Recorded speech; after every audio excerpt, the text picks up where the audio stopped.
Hello बच्चों, good evening. आज हम बीपीएससी के TGT, PGT, home science, TRE 4 के कुछ इम्पॉर्टेंट क्वेश्चन के बारे में डिस्कस करेंगे। तो क्वेश्चन नंबर 1 है,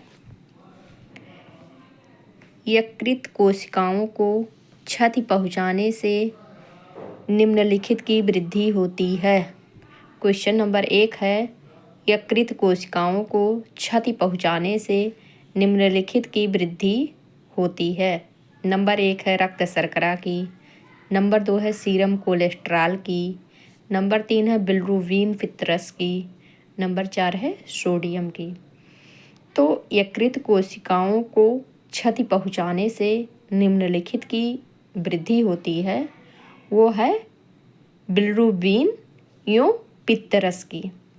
चूँकि पित्तरस का निर्माण जो होता है यकृत में होता है, अगर यकृत की कोशिकाएं क्षतिग्रस्त हो जाएंगी तो अनियंत्रित बिलिरुबिन की बढ़ोतरी होगी, तो इससे पीलिया देखने में मिलता है। तो इसका आंसर 3 सही होगा। क्वेश्चन आंसर इसका तीसरा सही है। क्वेश्चन नंबर 2 है, एक स्वाभाविक रूप से ज्वालारोधी पदार्थ है। नंबर 1 है काटन, नंबर 2 है रेयान, नंबर 3 है नोमेक्स, नंबर 4 है लिनन, नंबर 5 है उपयुक्त में से कोई नहीं। तो एक स्वाभाविक रूप से जो ज्वालारोधी पदार्थ है वो है नोमेक्स। नोमेक्स जैसे अग्निशमन कर्मियों के द्वारा इसका प्रयोग किया जाता है, जैसे नोमेक्स है, स्पैंडिक्स है और एस्बेस्टस है। इन तीनों का प्रयोग अग्निशमन कर्मियों के द्वारा किया जाता है। तो इसका आंसर जो है तीसरा सही है। क्वेश्चन नंबर 3 है, मध्याह्न भोजन योजनाओं में निम्नलिखित स्तर पर पढ़ने वाले बच्चे शामिल हैं। मध्याह्न भोजन योजनाओं में निम्नलिखित स्तर पर पढ़ने वाले बच्चे शामिल हैं। नंबर 1 है प्राथमिक स्तर, नंबर 2 है द्वितीयक स्तर, नंबर 3 है माध्यमिक स्तर, नंबर 4 है उच्च माध्यमिक स्तर। तो इसका आंसर होगा नंबर 1 प्राथमिक स्तर। मध्याह्न भोजन योजना को हम मिड डे मील के नाम से जानते हैं। जो प्राइमरी के बच्चों को दोपहर में भोजन दिया जाता है उसी को हम मिड डे मील कहते हैं। सबसे पहले यह तमिलनाडु में 1961 में आरंभ हुआ। इसके बाद धीरे धीरे भारत के सभी राज्यों में लागू हो गया मिड डे मील योजना। क्वेश्चन नंबर 4 है, एसजीपीटी संबंधित है। तो पैनक्रियास से, लीवर से, हृदय से, इनमें से सभी। तो एसजीपीटी क्या है, इसका फुल फॉर्म हम जान लेते हैं। मन कहे तो कहीं नोट कर लीजिए। इसका फुल फॉर्म है एसजीपीटी का सीरम ग्लूटामिक पाइरूबिक ट्रांस एमिनस है। यह एक रक्त परीक्षण है जो लीवर में बनने वाले एंजाइम को मापने के लिए किया जाता है। इसके अलावा एएलटी को भी किसी भी बीमारी की क्षति के लिए प्रसार की जांच के लिए मापा जाता है। एसजीपीटी और एएलटी दोनों अगर कहीं भी पूछता है, एसजीपीटी के अलावा अगर एएलटी भी पूछता है तो यह भी लीवर से संबंधित है। तो इसका आंसर होगा 2। क्वेश्चन नंबर 5 है, कसूती कसीदाकारी में कौन से टाके प्रयुक्त नहीं किए जाते हैं। तो आंसर है नंबर 1 है क्वेश्चन विकल्प में नेंगी, नंबर 2 है मुर्गी, नंबर 3 है मेंथी, नंबर 4 है गवंती, नंबर 5 है मुर्री। तो कसूती कसीदाकारी में जो टाके प्रयुक्त किए जाते हैं वो नेंगी भी है, मुर्गी भी है, मेंथी भी है, गवंती भी है, और पूछा है कौन सा प्रयुक्त नहीं किया जाता, तो वह है मुर्री। मुर्री जो है ये प्रयोग नहीं किया जाता है। मुर्री, फंदा, टेपची ये सब चिकनकारी का है, लखनऊ के चिकनकारी का। क्वेश्चन नंबर 6 है, सोडियम परबोरेट है। नंबर 1 है ऑक्सीकारक विरंजक, नंबर 2 है अवकारक विरंजक, नंबर 3 है प्राकृतिक विरंजक, नंबर 4 है उपरोक्त सभी। तो विरंजक क्या है? विरंजक एक ब्लीचिंग एजेंट है, इसको हम ब्लीचिंग एजेंट कहते हैं विरंजक को। तो ये सोडियम परबोरेट एक प्रकार का विरंजक है। विरंजक पूछता है मुख्यतः कितने प्रकार के होते हैं? विरंजक मुख्यतः 2 प्रकार के होते हैं। नंबर 1 है ऑक्सीकारक विरंजक, नंबर 2 है अवकारक विरंजक। तो ये जो सोडियम परबोरेट है ये ऑक्सीकारक विरंजक के अंतर्गत आएगा। क्वेश्चन नंबर 7 है, शोधक पदार्थों का उपयोग किया जाता है। शोधक पदार्थों का उपयोग किया जाता है। नंबर 1 वस्त्रों पर लगे दाग धब्बे छुड़ाने के लिए, नंबर 2 है वस्त्रों पर सफ़ेदी और उज्ज्वलता लाने के लिए, नंबर 3 है वस्त्रों पर कड़ापन लाने के लिए, नंबर 4 है वस्त्रों पर लाग धब्बे हटाने और धुलाई के लिए। तो शोधक पदार्थ क्या है? शोधक पदार्थ जो है एक क्लीनिंग एजेंट है। इसको हम जो है इसको सर्फ कह लीजिए घरेलू भाषा में, या डिटर्जेंट पाउडर कह लीजिए, ये दोनों एक ही है। तो शोधक पदार्थ जो है एक प्रकार का डिटर्जेंट पाउडर है। तो पूछ रहा है वस्त्रों पर लगे दाग धब्बे छुड़ाने के लिए, वस्त्रों पर सफ़ेदी और उज्ज्वलता लाने के लिए, वस्त्रों पर कड़ापन लाने के लिए, नंबर 4 है वस्त्रों पर लगे दाग धब्बे हटाने और धुलाई के लिए।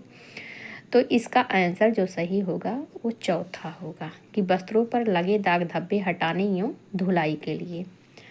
क्वेश्चन नंबर 8 है, सोडियम बाईसल्फाइड है। अब सोडियम बाईसल्फाइड क्या है?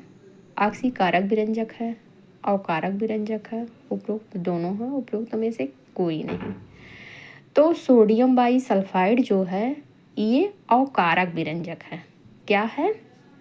अवकारक विरंजक है।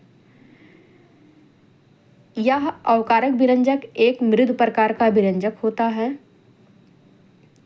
जो रेशम यो ऊन प्राणिक जगत के रेशों पर प्रयोग किया जाता है दाग धब्बे छुड़ाने के लिए। क्वेश्चन नंबर 9 है, रेजिन से क्या तात्पर्य है? नंबर 1 है साबुन की स्वच्छक क्षमता बढ़ती है, नंबर 2 है साबुन के आकार में वृद्धि हो जाती है, नंबर 3 है साबुन पीला एवं चमकदार हो जाता है, नंबर 4 है साबुन के भराव के लिए, नंबर 5 है उपयुक्त में से कोई नहीं। तो इसका आंसर होगा साबुन पीला एवं चमकदार हो जाता है। तो इसका आंसर है तीसरा। रेजिन से क्या तात्पर्य है? रेजिन एक प्रकार का राल या गोंद समझ लीजिए, जो पेड़ वोड़ काटने पे निकलता है, थोड़ा थोड़ा लसलसा होता है, उसी को हम रेजिन कहते हैं। तो इसका प्रयोग साबुन में मतलब साबुन के पीला या चमकदार बनाने के लिए इसका प्रयोग किया जाता है। क्वेश्चन नंबर 10 है, केलगन कहते हैं। नंबर 1 है सोडियम हेक्सा मेटाफॉस्फेट को, नंबर 2 है सोडियम कार्बोनेट को, नंबर 3 है चूने को, नंबर 5 है सोडियम जियोलाइट को। तो केलगन जो है एक प्रकार से जल की कठोरता दूर करने की विधि है। अब जल की कठोरता कितनी प्रकार की होती है? तो जल की कठोरता 2 प्रकार की होती है। नंबर 1 है स्थायी कठोरता, नंबर 2 है अस्थायी कठोरता। तो केलगन जो विधि का प्रयोग करते हैं हम, तो केलगन विधि से हम सोडियम हेक्सा मेटाफॉस्फेट विधि का प्रयोग करते हैं। केलगन मतलब स्थायी कठोरता दूर करने के लिए केलगन विधि में हम सोडियम हेक्सा मेटाफॉस्फेट का प्रयोग करते हैं। तो इसका आंसर जो है पहला सही होगा। क्वेश्चन नंबर 11 है, घरेलू स्तर पर जल को मृदु बनाने के लिए प्रयोग किया जाता है। नंबर 1 है सोडा एस विधि का उपयोग करना चाहिए। नंबर 2 है अमोनिया का घोल डालना चाहिए। नंबर 3 है कास्टिक सोडा का उपयोग करना चाहिए। नंबर 4 है उपरोक्त सभी। तो घरेलू स्तर पर जल को मृदु बनाने के लिए सोडा एस विधि का उपयोग करना चाहिए। तो इसका आंसर होगा पहला। क्वेश्चन नंबर 12 है, ऊनी और रेशमी वस्त्रों की धुलाई करनी चाहिए। तो नंबर 1 है सोडा एस विधि का उपयोग करना चाहिए। नंबर 2 है अमोनिया का घोल उपयोग करना चाहिए। नंबर 3 है कास्टिक सोडा का उपयोग करना चाहिए। नंबर 4 है उपरोक्त सभी। तो ऊनी और रेशमी वस्त्रों की धुलाई करने के लिए हम सोडा एस विधि का उपयोग करते हैं, क्योंकि ये ऊनी और रेशमी वस्त्र कोमल होते हैं और नाजुक होते हैं। तो इसके लिए सोडा एस विधि का उपयोग करना चाहिए हमें। तो इसका आंसर होगा पहला। क्वेश्चन नंबर 13 है, बृहत स्तर पर प्रयुक्त यूं जीवांत टीका है। नंबर 1 है ओपीवी। नंबर 2 है पीपीवी। नंबर 3 है एचआईवी। नंबर 4 है वीसीजी। नंबर 5 है उपयुक्त में से कोई नहीं। तो बृहत स्तर पर प्रयुक्त यूं जो जीवांत टीका है वो इसका आंसर है चौथा, बीसीजी है। मतलब बीसीजी जो है टीबी के लिए प्रयोग किया जाता है इस टीके का। क्वेश्चन नंबर 14 है, जननी सुरक्षा योजना के अंतर्गत प्रसूति के दौरान महिलाओं को अंतरित की जाने वाली नगद राशि है। तो जननी सुरक्षा योजना के अंतर्गत प्रसूति के दौरान महिलाओं को अंतरित की जाने वाली नगद राशि निम्नलिखित में से कौन सी दृश्यमान लागत व्यय शामिल है। तो नंबर 1 है सह परिचर पर आने वाला व्यय। नंबर 2 है औषध की आपूर्ति। नंबर 3 है अस्पताल कर्मी को संदिग्ध सत्र। नंबर 4 है भोजन पर किया गया व्यय। नंबर 5 है उपरोक्त सभी। तो इसका आंसर जो है दूसरा सही है, औषध की आपूर्ति। इसका आंसर है दूसरा। क्वेश्चन नंबर 15 है, यम यम आर दर्शाता है। यम आर दर्शाता है। नंबर 1 है मीजल्स मपल्स रुबेला। नंबर 2 है मपल्स मलेरिया रुबेला। नंबर 3 है नीजल्स मपल्स मम्स और रिकट्स। नंबर 4 है उपरोक्त में से एक से अधिक। नंबर 5 है इनमें से कोई नहीं। तो इसका आंसर जो है पहला सही है। यम या आर का जो फुल फॉर्म है मीजल्स मपल्स रुबेला है। क्वेश्चन नंबर 16 है, सूची 1 को सूची 2 से मिलान करिए। तो नंबर 1 है व्यक्तिगत संसाधन। तो व्यक्तिगत संसाधन क्या है, धन ही तो है, तो ये भी सही है। पारिवारिक संसाधन, पारिवारिक संसाधन जो होता है वो घर है, तो ये भी सही है।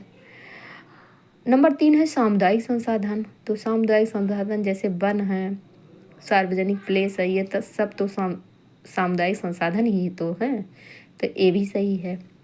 नंबर 4 है पर्यावरणीय संसाधन। तो पर्यावरणीय संसाधन जो है ऊर्जा है, तो ये भी सही है। क्वेश्चन नंबर 17, सामाजिक व्यवहार जन्म के समय शुरू होता है। नंबर 1 सत्य है। नंबर 2 असत्य है। नंबर 3 है संबंधित नहीं। नंबर 4 विवादित।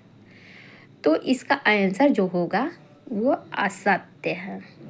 बच्चा सामाजिक व्यवहार जन्म के समय शुरू होता है। बच्चा सामाजिक व्यवहार, बच्चे का जो सामाजिक व्यवहार होता है वो जन्म के समय शुरू थोड़ी ना होता है, तो ये असत्य है। क्वेश्चन नंबर 18 है, बाल मृत्यु का कारण है।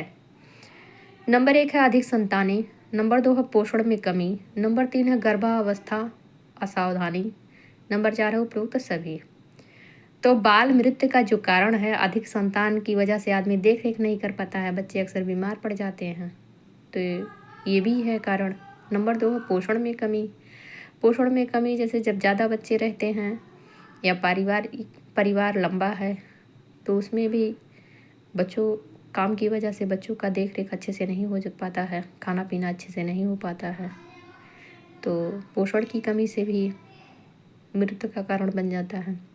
गर्भावस्था में असावधानी, बहुत सी महिलाएं हार्ड वर्क करती हैं या बीमार पड़ जाती हैं, लेकिन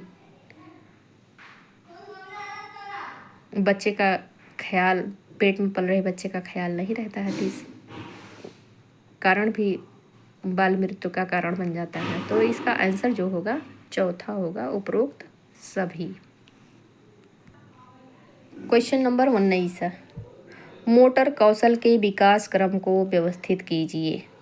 मोटर कौशल के विकास क्रम को व्यवस्थित कीजिए। उसमें है नंबर 1 है करवट से पीठ के बल होना, नंबर 2 है सिर को थामे रखना, नंबर 3 है स्वयं खड़े होना, नंबर 4 है सहायता से सीढ़ियाँ चढ़ना, नंबर 5 है पैर की उंगलियों पर चढ़ना। तो इसका जो आंसर है वो है पहला। नंबर 1 है बच्चा सबसे पहले सिर को थामना शुरू करता है, फिर करवट से पीठ के बल होता है, फिर उसके बाद धीरे धीरे खड़ा होने का प्रयास करता है, फिर सहायता से सीढ़ियाँ चढ़ना शुरू करता है, फिर पांचवा जो है पैर की उंगलियों पर चलना शुरू करता है। क्वेश्चन नंबर 20 है, सामाजिक स्त्रीकरण या सामाजिक व्यवहार से संबंधित है। नंबर 1 है जाति, नंबर 2 है भाषा, नंबर 3 है खेल, नंबर 4 है उपयुक्त में से कोई नहीं। तो सामाजिक स्त्रीकरण या सामाजिक व्यवहार से जो संबंधित है वो जाति है। जाति ये निर्धारित कर देता है कि हमको आगे चल के क्या करना है, जैसे धोबी हैं, नाई हैं और बनिया हैं, इस तरीके से जाति का निर्धारण सामाजिक स्त्रीकरण या सामाजिक व्यवहार से संबंधित होता है। तो इसका आंसर पहला होगा।